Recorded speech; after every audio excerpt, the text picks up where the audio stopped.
Se você está aqui, vira para o seu irmão e fala assim: nós somos uma família. Amém? E é sobre isso que eu quero falar um pouco com vocês essa noite. Sobre esse entendimento de comunidade, de unidade, de igreja, de sermos família. Eu acho que dá para aumentar, diminuir meu microfone um pouquinho, porque eu falo forte e aí ele sobra muito. Cantora, né? Aí, cantora. Ô, gente. Vamos lá. Vamos abrir as nossas Bíblias na carta de Filemon. Amém?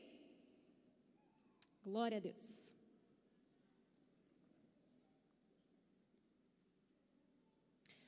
Todos estão lá? Curve sua cabeça agora e vamos orar ao Senhor. Pai, muito obrigado, Senhor, por essa noite. Muito obrigado, Senhor, porque você é sempre bom. Muito obrigado, Senhor, porque você disponibilizou para nós, Pai, a sua palavra. Senhor, escrita por esses homens, Senhor, que guardaram tudo aquilo que você falou. Muito obrigado, Senhor, porque nós sabemos que ela é a inspiração divina para nós. Muito obrigado, Senhor, porque nós sabemos que ela é a palavra de vida que nos guia. Senhor, que nessa noite a Tua palavra seja exposta e nós possamos olhar para dentro de nós e vermos, Pai, aquilo, Senhor, que está em desacordo com as Tuas Escrituras, Senhor. Que, Senhor, nos arrependamos, Senhor, e voltamos, Senhor, o nosso coração para Ti.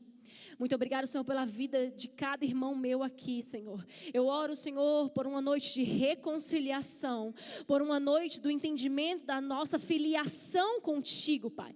Eu declaro toda barreira sendo quebrada agora, todo sofisma sendo destruído, Senhor. Que as pessoas, Senhor, não tenham preconceitos contra a Tua palavra, Senhor, mas que elas possam de coração aberto receber tudo aquilo que você tem para nos entregar hoje, Pai. Eu me coloco, Senhor, como um vaso disponível em Tuas mãos, Senhor. Me usa como você quer, Senhor, para alcançar o desafio, para alcançar o propósito proposto, Pai. Eu me coloco em Tuas mãos e muito obrigado por essa noite, Pai. Muito obrigado por esse momento juntos de leitura da Tua palavra. Em nome de Jesus. Amém. Glória a Deus. Talvez a palavra que eu tenha para vocês, compartilhar com vocês, que primeiro falou muito comigo e eu quero compartilhar com vocês essa noite, não seja de muitos glória a Deus, nem aleluia, mas ela é muito importante para o corpo de Cristo. Amém? A carta a Filemon, né, é a menor carta do apóstolo Paulo. Ele escreve essa carta enquanto estava preso. Nós não sabemos ao certo o local onde ele estava preso quando escreveu, se em Roma ou se em Éfeso.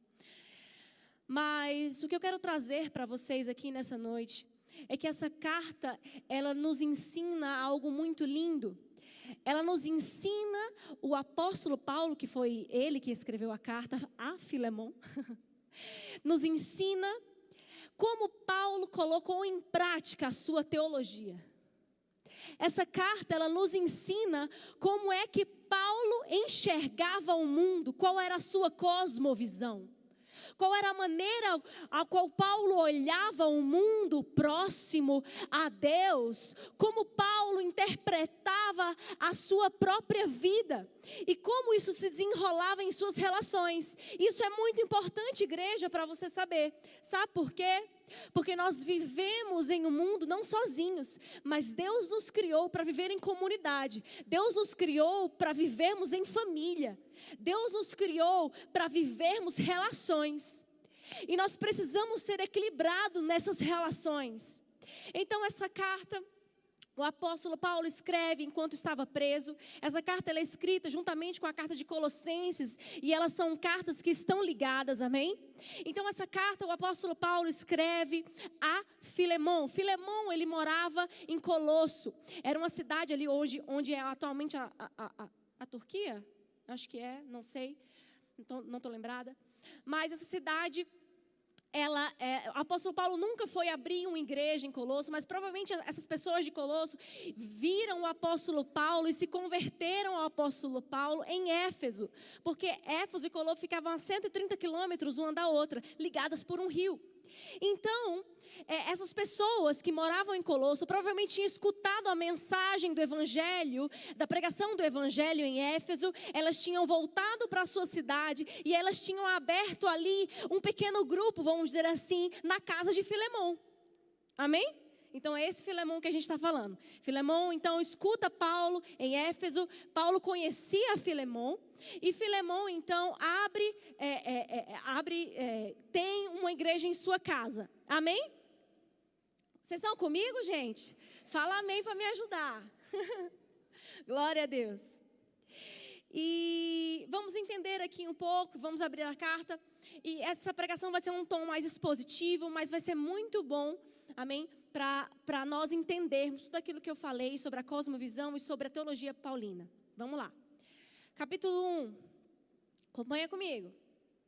Talvez a versão que eu esteja lendo aqui seja diferente da NVI, tá? Essa aqui é a ARA, mas não tem problema, elas são parecidas.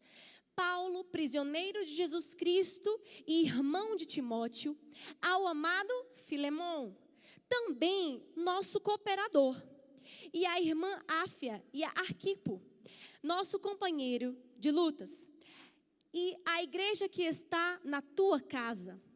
Graça e a paz a vós outros, da parte de Deus, nosso Pai e Senhor Jesus Cristo. Então, Paulo aqui está fazendo uma saudação a Filemão, amém? E vamos partir agora para o capítulo 4. Então, Paulo agora, como era costume nas suas cartas, ele começa a fazer uma oração, amém? De ação de graças pela vida de Filemão. Eu dou graças ao Deus Pai, lembro-me sempre de ti nas minhas orações. Estou ciente do teu amor e da fé que tens para com o Senhor Jesus e todos os santos. Então, o que a gente está vendo aqui? Que Filemão era um homem íntegro, era um homem santo, era um homem que ele entendia sobre o amor e a fé de Deus. E isso era testemunho para Paulo na prisão. Paulo tinha escutado falar do bom testemunho de Filemão mesmo de longe. Versículo 6.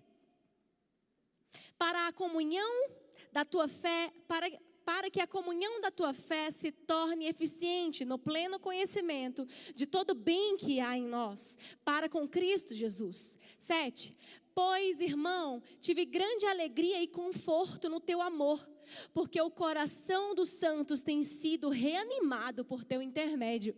Ou seja, o que Paulo está querendo dizer aqui? Que mesmo preso, mesmo passando por momentos difíceis, o coração de Paulo era animado em saber que o evangelho de Deus e que o reino de Deus estava sendo expandido, mesmo em cidades que Paulo nunca chegou a pisar, mas ele sabia que a mensagem do evangelho não tinha como parar, era apaixonante demais. As pessoas ouviam e derretiam seus corações ao ouvir a mensagem do Cristo, e a igreja começou a crescer mesmo em meio à perseguição, a igreja começou a se expandir, a igreja começou a crescer.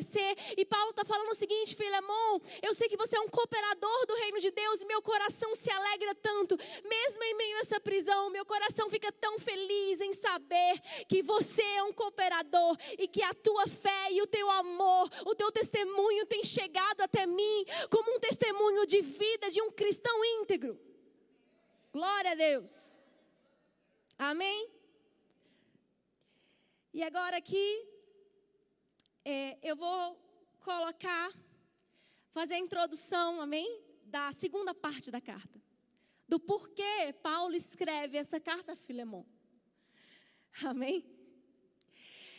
Paulo então está nessa prisão, não sabemos como, amém? Não sabemos se esse terceiro personagem ele estava preso também, ou se esse terceiro personagem ele vai apelar para Paulo e vai ao encontro de Paulo na prisão. Nós não sabemos o porquê.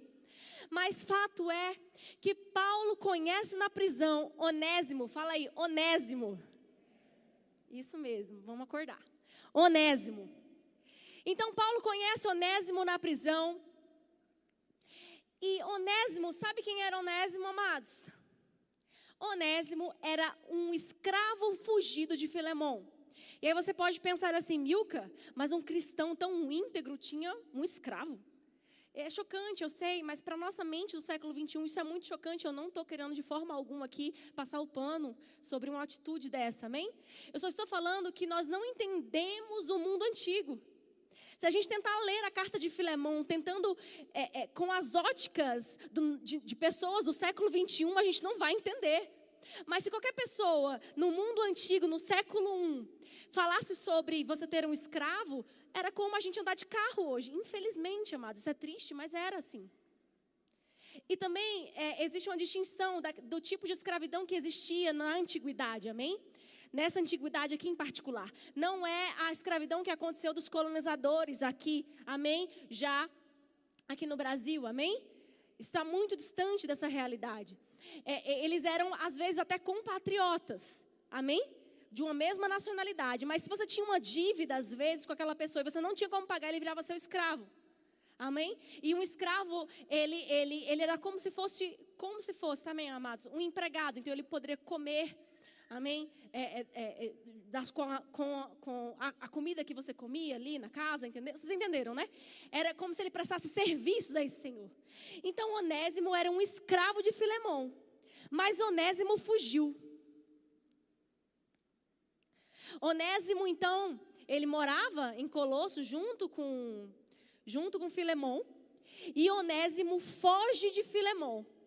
E era um costume daquela época, para os escravos que fugiam do seu senhor, que eles queriam viver a vida deles, eles roubavam o seu senhor, materialmente falando, para poder arcar com os custos das viagens, porque eles tinham que ir para longe, para o seu senhor não pegar eles. Então, eles roubavam o seu senhor e, vazavam. E é nesse contexto aqui, que Paulo encontra um escravo fugido numa prisão. Vocês vão entender onde eu estou querendo chegar. Então, a gente vê isso acontecendo. Onésimo, então, Paulo prega a palavra para Onésimo na prisão. Onésimo se converte na prisão. Amém? E aqui a gente tem o desenrolar dessa história. Onésimo se converte na prisão. Agora Onésimo é um filho de Deus. Só que Paulo vai fazer o seguinte. Vai fazer o seguinte com Onésimo. Onésimo, você não vai ficar nessa situação. Você vai voltar para Colosso. E você vai acertar tudo que você tiver de pendências com Filemon. Porque agora vocês não são mais senhor e um escravo fugitivo. Não, a condição de vocês mudou. E você precisa voltar agora para Colosso, para poder reapaziguar essa situação. Resolver as coisas com Filemon. E é nessa situação que então Onésimo volta para Colosso e ele leva a carta de Filemon e a carta de Colossenses, que é a carta à igreja de Colosso. Amém? Glória a Deus. Enquanto Paulo estava preso. Vamos lá. Então, vamos lá aqui para o versículo 8. Só um detalhe muito importante que eu tenho para falar. Quando um senhor, né, esse escravo estava fugido, quando esse escravo voltasse, esse senhor, ele tinha como se fosse a propriedade da vida daquele escravo. Então, ele poderia muito bem mandar aquele escravo para julgamento, e dependendo do que aquele escravo cometesse, aquele escravo poderia até ser penalizado com morte. Às vezes isso não era muito bom para o próprio senhor, porque afinal de contas ele ia perder um escravo. Mas, muitas vezes, escravos que voltavam para os seus senhores, se o seu senhor fosse um senhor muito ferrenho ou mau, ele poderia até matar esse escravo, amém? Então, imagina aqui, isso poderia acontecer com ele. Então, Paulo está falando assim, você vai voltar lá para Filemon, para vocês reverterem a situação, para vocês se reconciliarem, tá bom? Mas aí, Paulo, ele não assume uma posição apenas de espectador. Paulo, ele resolve entrar na cena aqui e ele se coloca como um personagem que vai trazer a reconciliação entre um escravo fugitivo e o seu senhor. Vamos olhar aqui. Versículo 8. Pois bem, ainda que eu sinta plena liberdade em Cristo para te ordenar o que convém, prefiro, todavia, solicitar em nome do amor, sendo o que sou, Paulo, o velho e agora até prisioneiro de Jesus Cristo. Por que Paulo, então, ele escreve essa carta a Filemon? E ele vai falar assim, eu poderia até de certa forma, ordenar que você fizesse isso que eu estou fazendo agora, mas eu prefiro te convencer no amor. Por que ele está falando isso? Porque, meus amados irmãos, existe uma diferença muito grande quando nós estamos, mães, escutem isso que eu estou te falando agora. Existe uma diferença muito grande entre você dar uma ordem e você ensinar por que aquela ordem deve ser obedecida. Para tudo. Existe uma diferença muito grande em eu falar, esse é o certo a se fazer. Ou você ajudar aquela pessoa a chegar no entendimento do que seria certo a se fazer. É diferente porque você não está ensinando um princípio que rege todas as coisas. Você não está ensinando o princípio da obediência naquele sentido. Você está apenas ensinando a um robô a fazer um comando.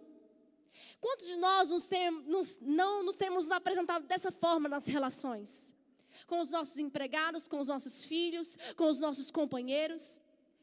Temos apenas outorgado ou achando que nós temos um direito de apenas falar para eles o que eles têm ou não que fazer. Mas não entendemos que precisamos expressar primeiramente aquilo que está dentro do nosso coração sobre o porquê agir daquela forma. Vocês conseguem entender? Paulo estava discipulando Filemão aqui mais uma vez. Ele não queria só que Filemão obedecesse aquilo que ele ia falar, mas Paulo estava querendo conduzir Filemão ao entendimento da revelação divina, do porquê ele deveria fazer aquilo. Deus faz a mesma coisa com você. Ele quer te conduzir a um entendimento maior. Ele não quer apenas que você obedeça a regras. A Bíblia não é um manual de regras. A Bíblia fala sobre a própria vida do Senhor se revelando em um homem para te mostrar o quanto Ele te ama e Ele quer te conduzir nesse caminho de amor. Mas nós, às vezes, queremos desfrutar disso, mas quando olhamos para o próximo, quando olhamos para o nosso lado, não estamos dispostos a perder esse tempo. Mas queremos obrigar e outorgar outros a viverem da forma que nós achamos que eles devem viver. Glória a Deus. Desculpa, eu sou meio enérgica, né, gente? Vocês passem um pano, como diz meu marido, para mim. Vamos lá, é que eu falo da palavra de Deus e eu fico assim. Glória a Deus. Vamos lá, versículo 10. Sim, solicito-te em favor. Vamos lá, ele vai entrar agora, ele vai começar a entrar no assunto do porquê ele estava querendo escrever naquela carta. Sim, solicito-te em favor do escravo Onésimo. Não, do meu filho Onésimo, porque eu o gerei entre algemas. Ele, Onésimo, gente, isso é tão lindo. Onésimo foi o fruto da prisão de Paulo. Mesmo preso, um homem ele não consegue parar de anunciar as verdades do reino. Mesmo contido, aqueles que estavam perto dele são contagiados por um homem que ama o evangelho de Deus. Esse é o filho das algemas de Paulo. Versículo 11. Ele antes te foi inútil, atualmente, porém, ele é útil a ti e a mim. Onésimo, quando aceita a Cristo, Onésimo, então, quando vira um cristão, Onésimo assume uma nova identidade. Onésimo não é mais, Onésimo continua sendo um escravo, sim, mas agora ele é filho de Deus. E porque ele é filho de Deus, alguma coisa tem que mudar. Paulo, sabendo que o seu Senhor também era um cristão, ele pensa assim, alguma coisa tem que mudar. O nome Onésimo significa no grego útil. Útil. E Paulo aqui faz um trocadilho falando o seguinte, esse servo útil, ele te era inútil, porque ele tinha fugido, certo? Para que serve um servo que não está com você? Está fugido. Ele era inútil. Então, o nome dele queria dizer útil, mas ele era inútil. Mas agora ele era útil para mim e para você. E a gente vai entender o porquê. Em Cristo, nós temos uma nova identidade. Eu não sei quais foram os títulos, aquilo que tentaram rotular a tua vida como a Milka destrambelhada, o Francisco o perdedor, a Fátima mentirosa. Eu não sei o título que você recebeu e às vezes ele até estava com razão. Você realmente era inútil, você realmente era um fugitivo, você realmente era uma mentirosa. Mas quando você assume uma postura dentro do corpo de Cristo e você aceita agora fazer parte de uma família de fé, você aceita se identificar com o próprio Cristo, você não vive mais para você mesmo, para viver para os seus desejos, mas agora você é quem Deus diz que você é. E você precisa viver correspondente a essa verdade espiritual. Você precisa ser a Milka, filha de Deus agora. A tua classe social não vai mudar, tá? Porque tem gente que prega isso às vezes. Não. Mas sabe o que vai mudar? O teu entendimento e a forma como você vê as coisas e o mundo. Isso vai mudar. A tua conta bancária, ela não vai mudar. Você dorme de um jeito, acorda do outro. Não, isso não vai acontecer quando você aceita Jesus. Mas há um poder transformador agora habita dentro de você. O poder transformador de Deus, a graça transformadora que te habilita a ser como Ele é. Glória a Deus. Esse agora servo inútil é útil. Para Paulo. 12. Eu te envio de volta em pessoa. Eu te envio de volta em pessoa. Quero dizer, o meu próprio coração. Gente, a carta agora começa a assumir uma pessoalidade tão linda da gente observar. Meu marido pregou hoje a carta a Timóteo, que também, ele estava escutando ele pelo YouTube, eu estava chorando enquanto ele pregava, porque é tão lindo aquilo que Paulo escreve em 2 Timóteo, como ele estava ali rasgando o coração dele. E mais uma vez aqui a gente vê um tom tão pessoal. Paulo não está mandando, eu estou te enviando tal pessoa, porque ele agora vai enviar aqui a carta para a igreja de Colosso. Não, Filemão agora era um cooperador. Igualmente Filemão era por ter cedido a sua casa para que a igreja de Deus ficasse. Onésimo agora também era um cooperador do reino, porque ele iria viver agora a serviço do reino. Então ele fala o seguinte, eu não estou te mandando mais o escravo fugido, eu estou te mandando agora o meu próprio coração.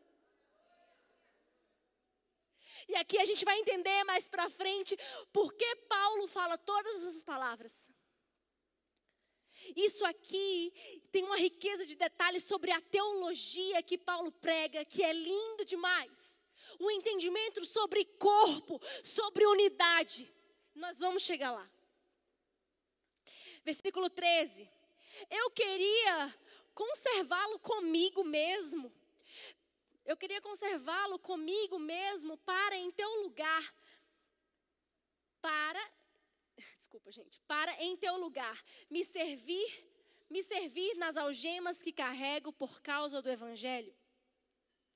Nada, porém, quis fazer sem o teu consentimento, para que a tua bondade não venha a ser como por obrigação, mas de livre vontade.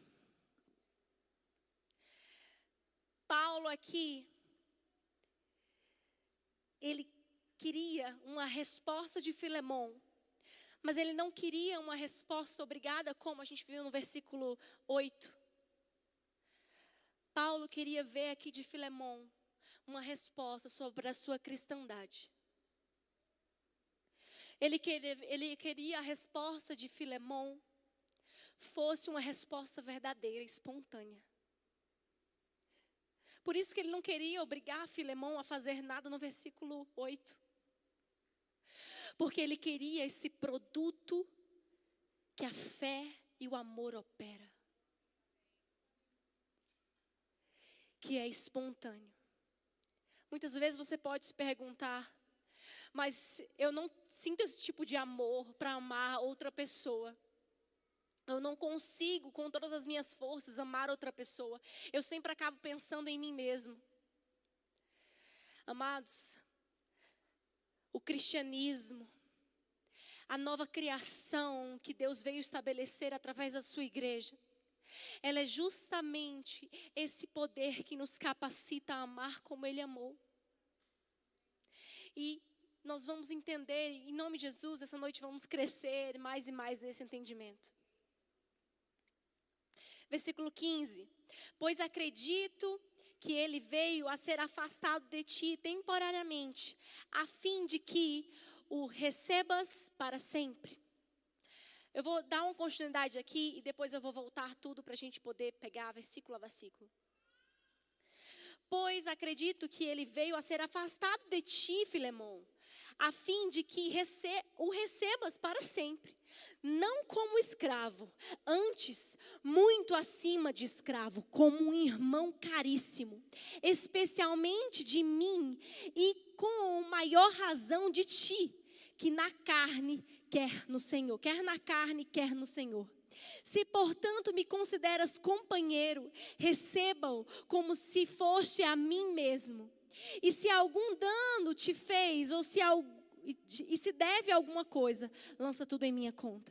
Vamos lá, então, voltar no versículo 13. Não, no versículo 15. Só um pouquinho, deixa eu me achar aqui, foi. Então, aqui, quando Paulo fala o seguinte: quem sabe não foi para isso que ele foi separado de você. É lindo que Paulo deixa uma deixa aqui sobre a soberania divina, amém? Quem sabe não foi para esse propósito que ele fugiu de você. Tem coisas às vezes que acontecem nas nossas vidas que nós não sabemos explicar do porquê que as coisas acontecem, do porquê se desenrolaram daquela forma. E a primeira coisa que nós pensamos ou que nós fazemos é julgar o próprio Deus. Ou até julgarmos a nós mesmos o que nós fizemos de errado. Mas a gente tem que entender, assim como Filemão e com Onésimo aqui, aconteceu algo muito interessante, amém? Que foi Deus operando tudo de fora do cenário. Paulo faz Filemão dar um passo para trás e ver como Deus vê. Fala, Filemão, dá um passo para trás e olha como Deus olha. Às vezes não foi para esse propósito que ele fugiu de você. Porque às vezes ele ia ter tanto ranço de você que ele nunca ia escutar a palavra de Deus através da tua boca. Mas porque ele fugiu de você, ele se encontrou comigo. O coração dele queimou ao me ouvir falar da palavra de Deus. E agora ele não é mais teu escravo, mas agora ele é teu filho. E aí Paulo agora vai começando a fazer Filemão entender o seguinte, the big picture, ele começa a abrir a visão de Filemão e falar o seguinte: existe algo que é muito maior do que relações de escravos e senhores, marido e mulher, livre, corracial. Existe algo que é muito maior do que aquilo que nós enxergamos, do que aquilo que nós vemos. Existe algo muito maior. E é sobre isso aqui que ele escreve em Colossenses capítulo 3, versículo 11. Amém? Vamos abrir lá. Vamos abrir lá. Colossenses capítulo 3, versículo 11. E é lindo que a gente entende aqui, porque essas cartas foram escritas juntas. Aqui não pode haver mais grego ou judeus, circunciso ou incircunciso, bárbaro, escravo, livre, mas Cristo é tudo em todos nós. Quando você se converte, então, quando Onésimo se converte, ele perde essa identidade, não que ele deixa de ser um escravo, mas ele perde a identidade de ser apenas conhecido como escravo, mas ele passa a se tornar filho de Deus. Então, o mesmo Espírito, Filemão, que está em você, está em Onésimo agora, e todos vocês são um. E gente, sabe o que é lindo aqui? Que Paulo, ele entra no meio do jogo, ele não tem nada a ver com a parada, mas ele entra no meio do jogo para fazer, sabe o quê? Para exercer o ministério da reconciliação. O ministério da reconciliação é fazer com que as pessoas sejam reconciliadas com Deus, amém? Eu entendo disso, mas eu estou querendo trazer só uma ênfase aqui sobre uma palavra que é tão forte no ministério de Paulo, que é a pregação do evangelho, mas ele está usando aqui essa palavra para trazer reconciliação entre dois irmãos que se brigaram. Então, no versículo 16, olha, Quando você estiver vendo a Onésimo, você não está vendo mais o escravo fugido. Mas quando ele estiver chegando e você vê a Onésimo, você precisa ver ele como o seu próprio irmão. Isso é muito lindo, porque a gente entende aqui, a gente vê aqui algo muito, muito peculiar a Paulo. E eu vou voltar agora no versículo 6. Vocês estão lá? Vocês estão comigo, gente? Glória a Deus. Abram no versículo 6. Já estão, o livro é pequeno, né? Não vai demorar muito. Glória a Deus. Eu só quero recapitular aqui com vocês. Então, o pedido de Paulo aqui nessa carta, ele é triplo, amém? São 3 pedidos que ele faz principais.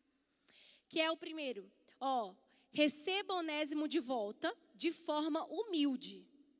Ou seja, ele baixa a bola de Filemon e fala assim, receba Onésimo de forma humilde, não como seu senhor. Receba ele como um reconciliado agora em Cristo, apesar dele ainda continuar sendo seu escravo. Mas receba-o de forma humilde, não o castigue. Segundo ponto, segundo pedido, por favor, Paulo então vai pedir Onésimo de volta. Por favor, ele me é útil, mande-o de volta para mim. E terceiro, fazendo isso, talvez você conceda a ele a liberdade. Você dê a alforria para ele. Amém? Gente, é engraçado porque um pedido desse para o mundo antigo envolvia dinheiro, amém? Paulo estava pedindo aqui para que Filemon abrisse mão do direito dele sobre a vida de uma pessoa. Como é lindo isso.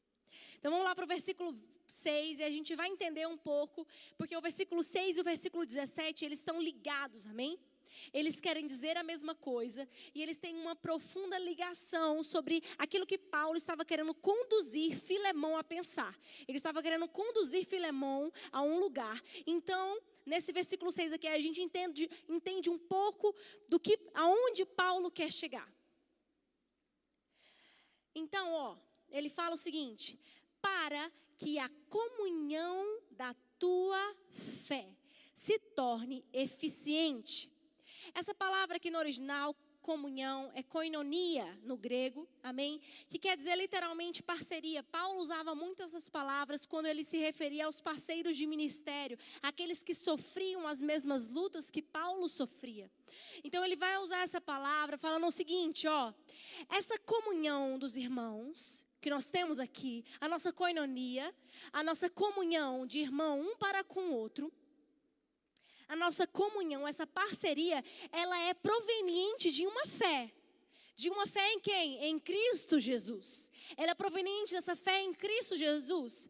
Mas essa fé, ela tem um produto. Essa fé, ela não é apenas algo que não tem um resultado. Não, sua vida é transformada.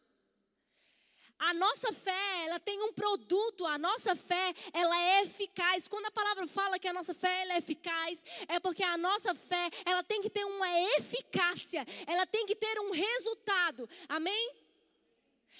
E vamos lá, ela é eficiente no pleno conhecimento de todo o bem que há, ou todo o bem que atua em nós.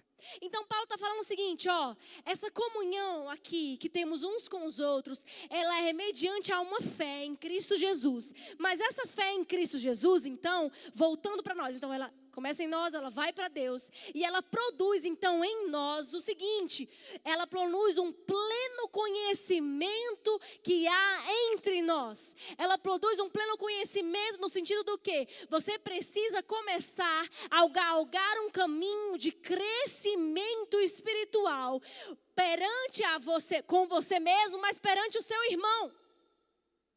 Vocês entendem isso?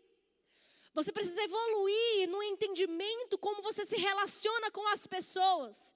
Você precisa mudar de atitude. A tua fé, ela tem que ser eficiente no pleno conhecimento. Ou seja, evoluir no conhecimento que você tem uns para com os outros.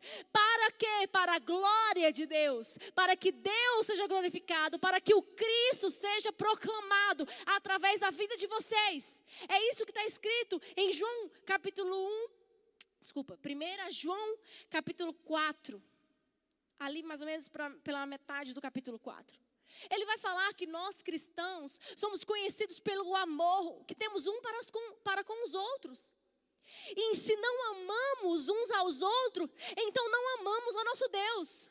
Porque isso é uma fé fingida, não operante. Ela não produz fruto. Ela não produz aquilo que ela veio para produzir. Porque nós seremos conhecidos perante o mundo se amarmos uns aos outros. Porque é muito fácil, meu amado, alguém te fazer o mal e você dá a face para ele. Alguém te fazer o mal, dando um tapa na tua cara e você virar a tua mão e dar outro tapa na cara da pessoa. É muito fácil. Até os ímpios fazem isso. Mas aí que está a subversão da mensagem de Cristo. O mundo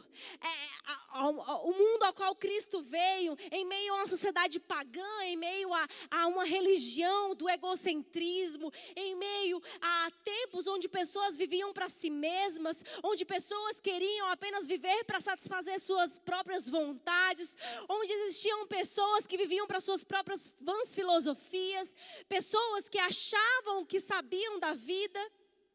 Cristo veio para subverter todo esse entendimento, falando o seguinte: o que quer ser maior no meu reino, seja o menor.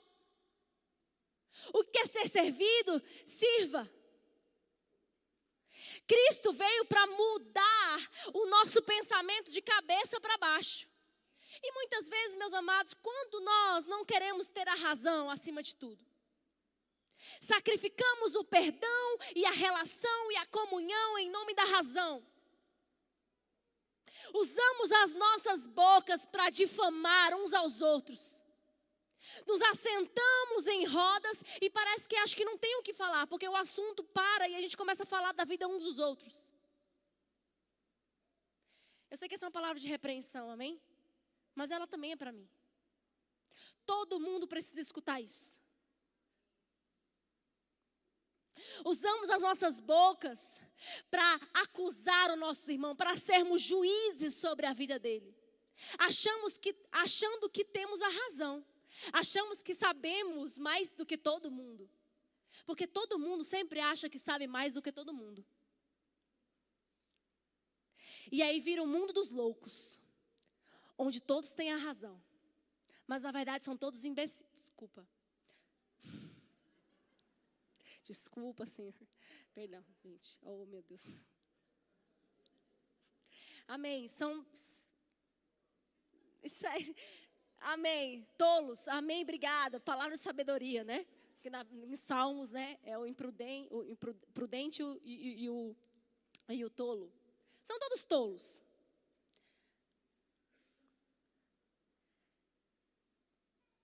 Amém? Isso aqui é sério. A gente senta numa roda e aí daqui a pouco tem um irmãozinho lá, ó, que acho que é o, né? Não vem de Deus aquilo lá. Aí começa a falar mal do irmão. Aí de vez de um justo se levantar e falar: gente, vamos parar de falar aqui? Vamos apaziguar. De vez de vir um enviado de Deus, né? Porque tem esses enviados de Deus. Seja esse enviado de Deus na sua casa, na sua família.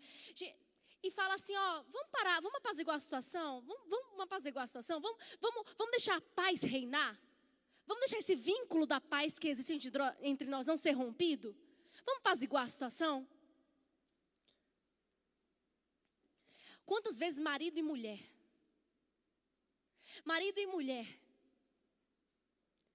vocês dois juntos, às vezes, falam mal de tanta gente. Oh, meu Deus, se tivesse um walkie-talkie, às vezes, para aquela pessoa que vocês falam tanto mal estivesse ouvindo.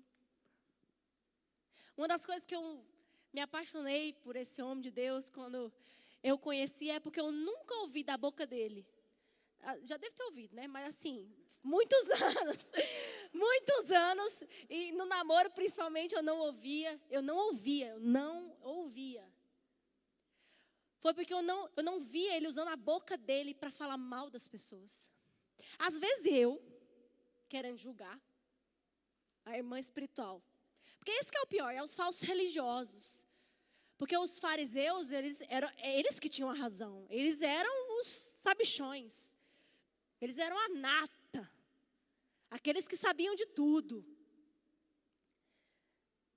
Aquela mulher, quando a prostituta entra na casa e ela se derrama ali aos pés de Jesus, aquele fariseu em pensamento fala, se Jesus soubesse quem era essa mulher aí, ó, ixi, ele não é o profeta de Deus, porque ele saberia quem é essa mulher que está aí beijando e limpando o pé dele com esses cabelos aí. Mas Deus em pensamento começa a admoestar ele. Sabe por quê? Eu não estou querendo acusar esse personagem bíblico aqui. Eu lembrei dele, não sei por quê. Mas às vezes nós achamos que sabemos, que temos a razão. E meu pastor Henrique, ele tem uma frase que uma vez ele falou numa reunião de pastores e eu peguei aquilo para mim. Ele falou assim, quantas vezes estamos sendo juízes quando Deus nos chamou para ser justiça? Quantas vezes estamos decretando sobre pessoas com as nossas bocas aquilo que achamos sobre ela? E aí a gente começa a formar uma visão sobre aquela pessoa, daquilo que nós achamos sobre ela. E a gente começa a pensar, e a gente começa a fomentar isso. Daqui a pouco o nosso marido também começa a pensar isso sobre aquela pessoa. Daqui a pouco a resposta que aquela pessoa está dando, a gente já está olhando para aquelas lentes que a gente colocou. E tudo que ela faz, a gente começa a julgar ela pelas lentes. Porque não damos a oportunidade dela se mostrar quem ela realmente é. E sabe do que, amados? De ser irmão e falar, meu amiguinho, eu acho que não está muito legal isso que você está fazendo. Vem cá que eu vou te mostrar na Bíblia. Ou eu quero caminhar junto com você, eu quero te ajudar. Mas não, você é a boca para destruir essa pessoa enquanto ela não está perto. Mas você não é aquela pessoa que pega na mão, levanta e fala aqui, vamos caminhar comigo. Você não é o braço estendido que acolhe, o abraço que acolhe. Eita, gente, desculpa, eu estou falando muito brava. Oh, Senhor, amém. Foi para um canto que eu não imaginava. Amém, amados? Glória a Deus. Vamos lá, versículo 17. Glória a Deus. Glória a Deus. Vamos lá. Então, Paulo aqui, o que Paulo está fazendo? Paulo está reconciliando uma relação. Versículo 17. Se, portanto, me consideras companheiro, receba como se fosse a mim mesmo. Ele está falando o seguinte, quando você vê Onésimo, você não vai ver Onésimo, mas você vai estar vendo a mim mesmo. Sabe o que Paulo está fazendo? Paulo está fazendo o seguinte, existe um fio condutor. Existe uma chama que foi acesa dentro de Onésimo. Existe uma chama que foi acesa em Filemão. Existe uma chama acesa em mim. Eu sou esse braço da reconciliação que vai pegar na mão de Filemão, que vai pegar na mão de Onésimo e vai falar assim, vamos se reconciliar, porque nós somos um em Cristo Jesus. Ele está de braços estendidos. Como Cristo ficou naquela cruz, mostrando que Ele veio para reconciliar o homem, Deus com o homem. Ele está aqui formando o sinal de uma cruz, falando, vem cá comigo e vamos reaver essa situação. Vamos se reconciliar porque a gente é irmão e a gente não pode estar brigado no mesmo corpo, a gente é família. A gente, fala assim comigo, vira para o irmão do seu lado e fala, a gente é família. A gente é família. Não importa se você tem a razão, meu irmão, a gente é família. Seja o agente de reconciliação perante as relações. Seja aquele que vai trazer a pacificação, que vai reunir, que vai restaurar o vínculo da paz que foi quebrado. Essa é a paz que habita no teu coração. A paz com o teu próximo e a paz com Deus. Você ama a Deus no seu próximo. Meu marido fala isso.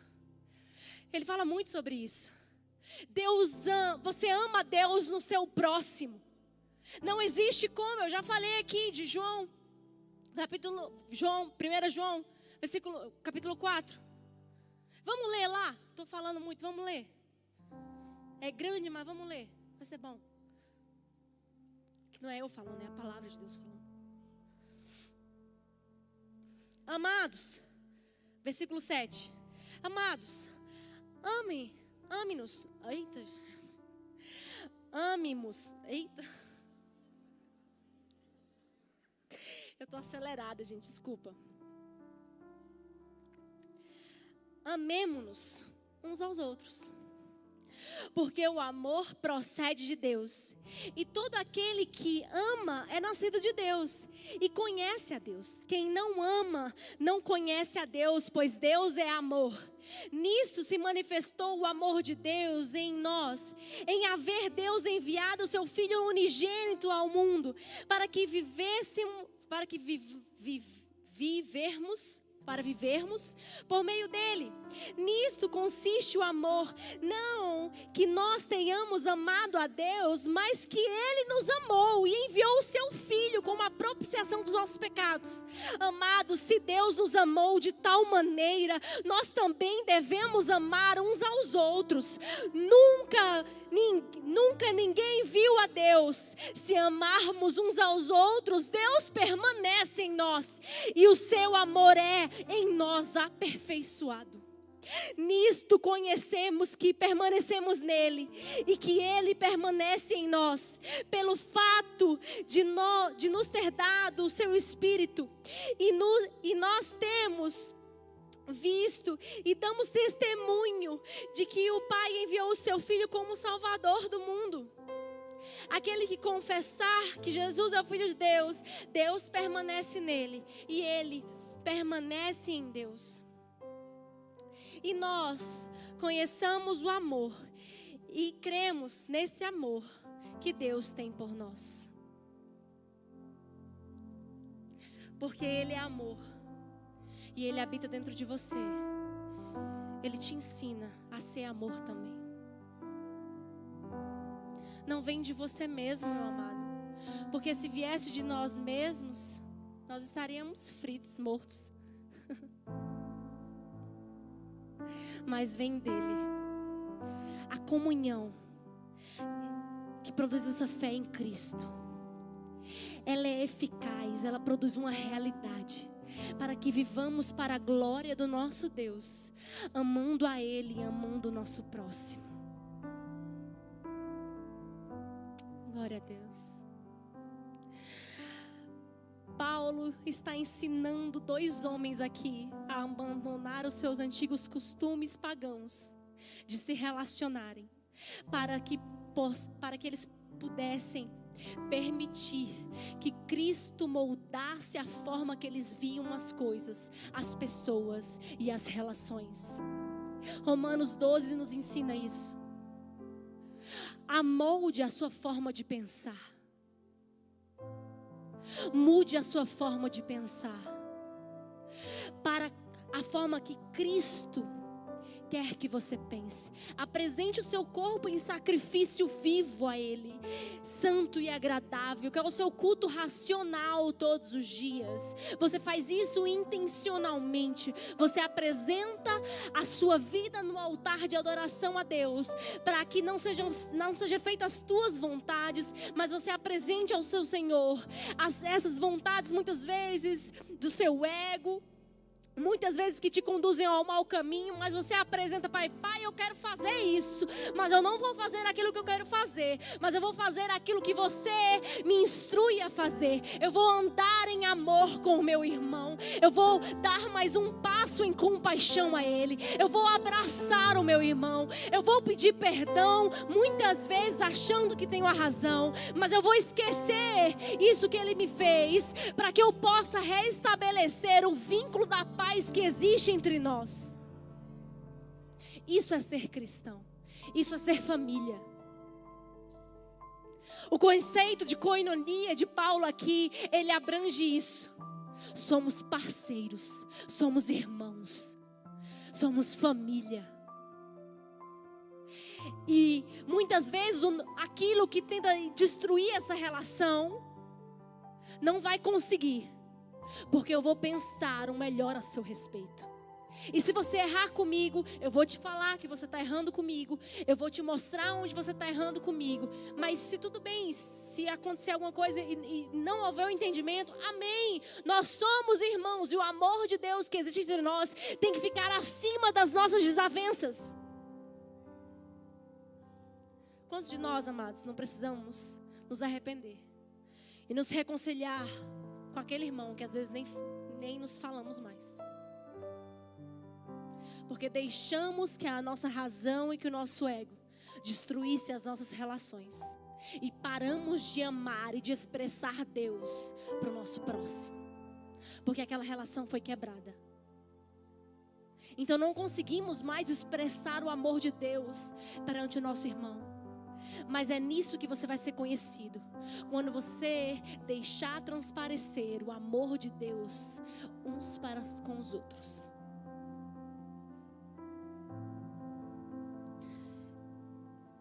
Glória a Deus.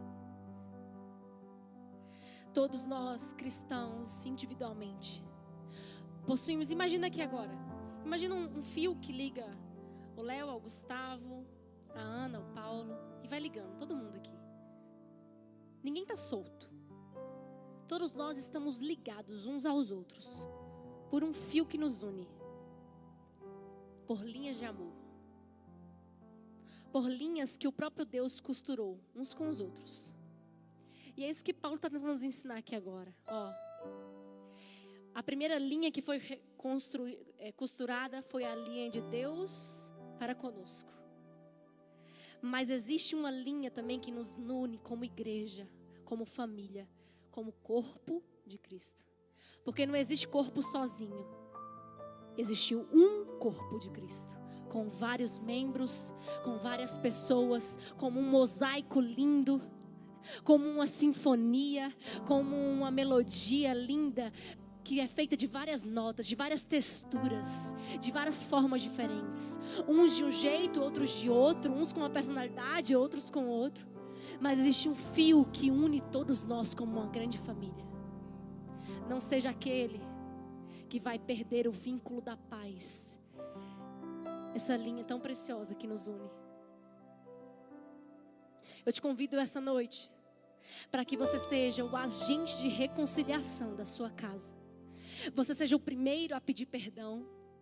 E eu não vou aqui falar, quem pede perdão é aquele que se sai melhor. Porque se você ficar remoendo, isso vai fazer mal para você. Não é sobre você.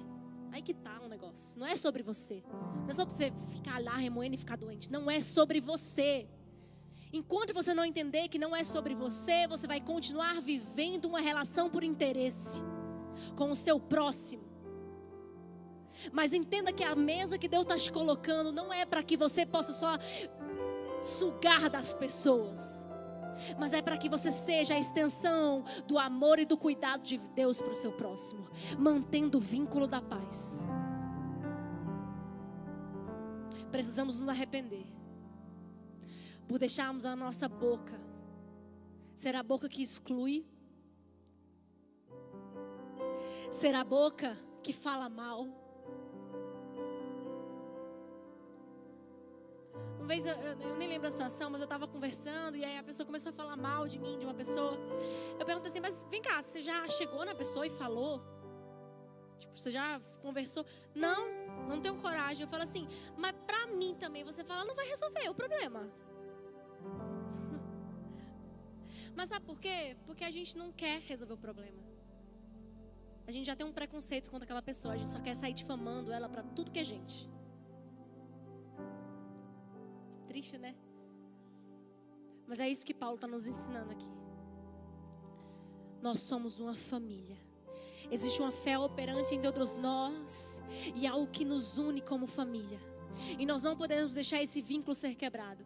É por isso que Paulo pega um escravo fugitivo e um senhor e fala assim, vamos se reconciliar aqui. Glória a Deus. Glória a Deus. Deixa eu me achar nome aqui. Deus, eu acho lindo, tem uma frase do N.T. Wright que ele fala o seguinte. Ele fala o seguinte: Deus estava em Paulo, reconciliando Deus com o mundo, mas também Onésimo com Filemão.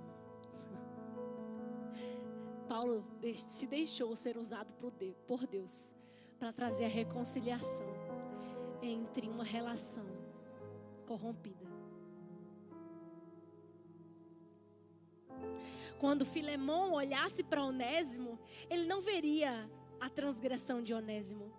Mas o que Paulo está falando aqui no versículo, qual versículo que é? 17. Quando você olhar para Onésimo, você está vendo a mim mesmo. Ele está querendo dizer o seguinte: quando você olhar para Onésimo, você não vai ver a transgressão do roubo que ele te deu, do calote que ele te deu, e de ele ter fugido. Você vai olhar a mim mesmo. Você vai estar olhando o próprio Deus. Você vai estar olhando agora a realidade que ele adquiriu como filho de Deus. Você não vai estar olhando mais com olhos de julgamento, mas agora você vai olhar ele com olhos de amor. Glória a Deus.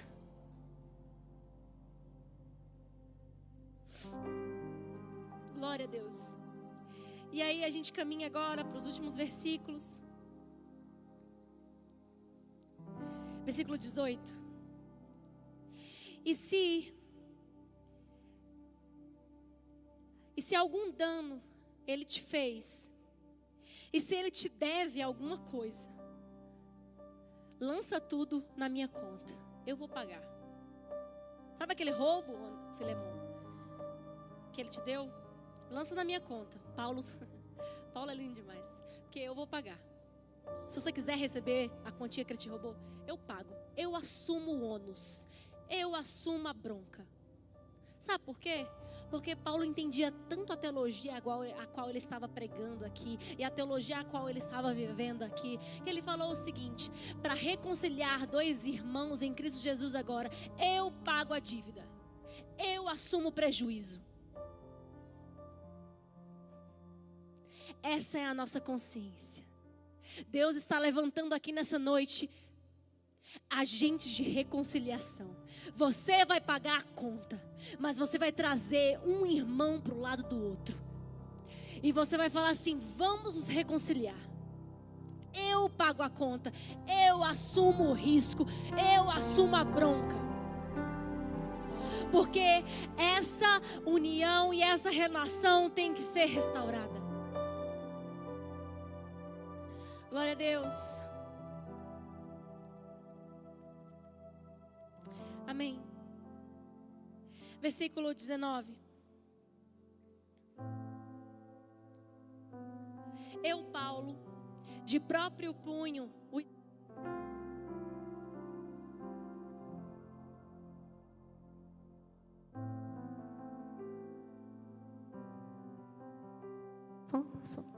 eu de próprio punho o escrevo.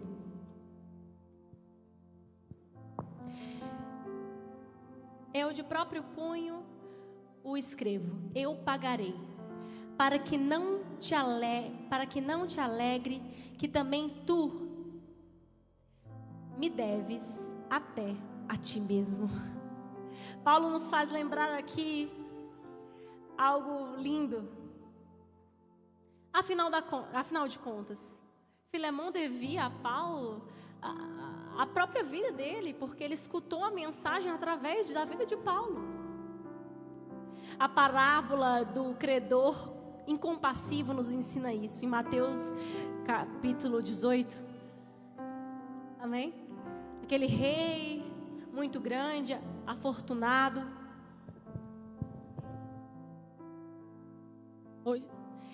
Aquele rei muito afortunado, então existia um homem com uma dívida muito grande com ele.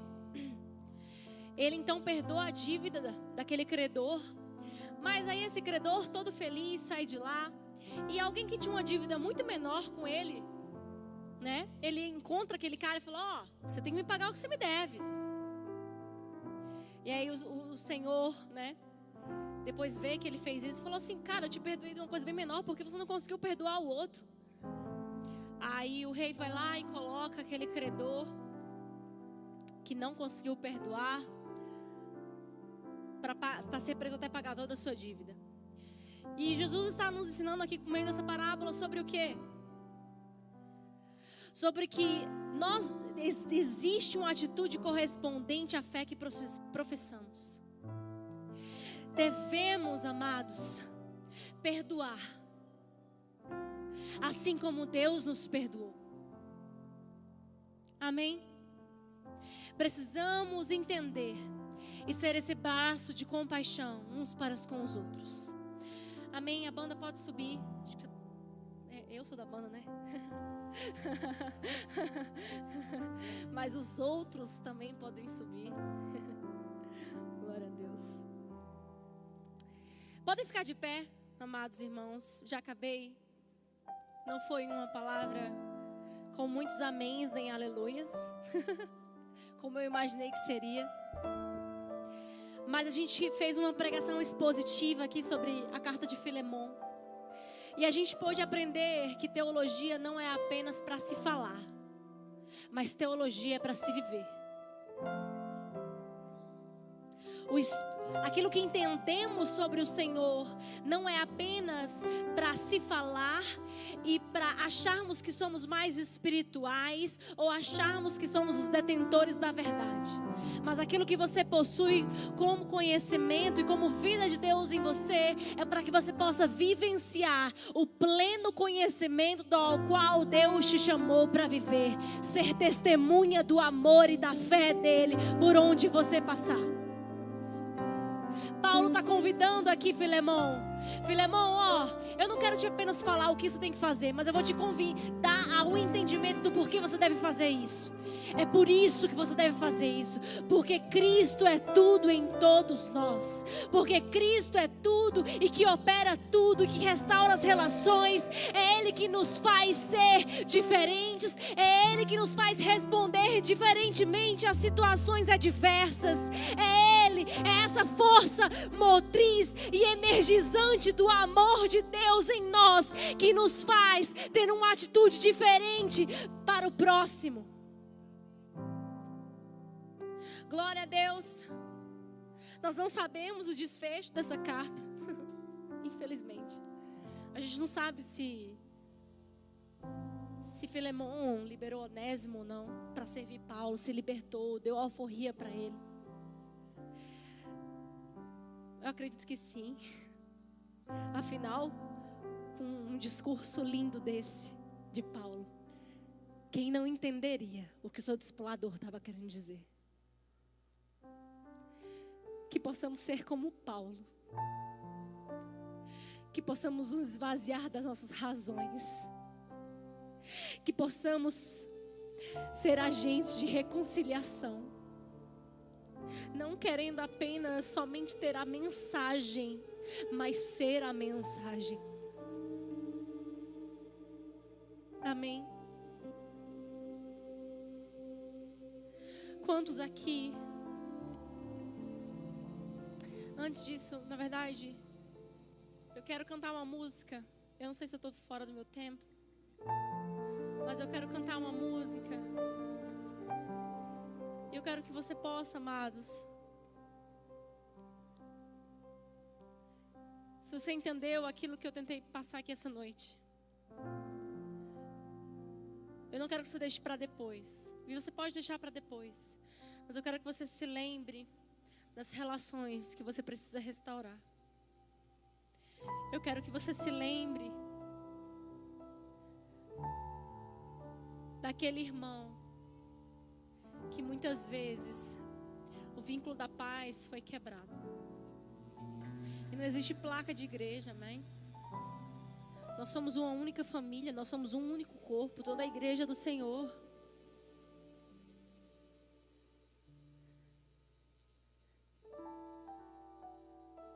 Baixe sua cabeça, ore ao Senhor.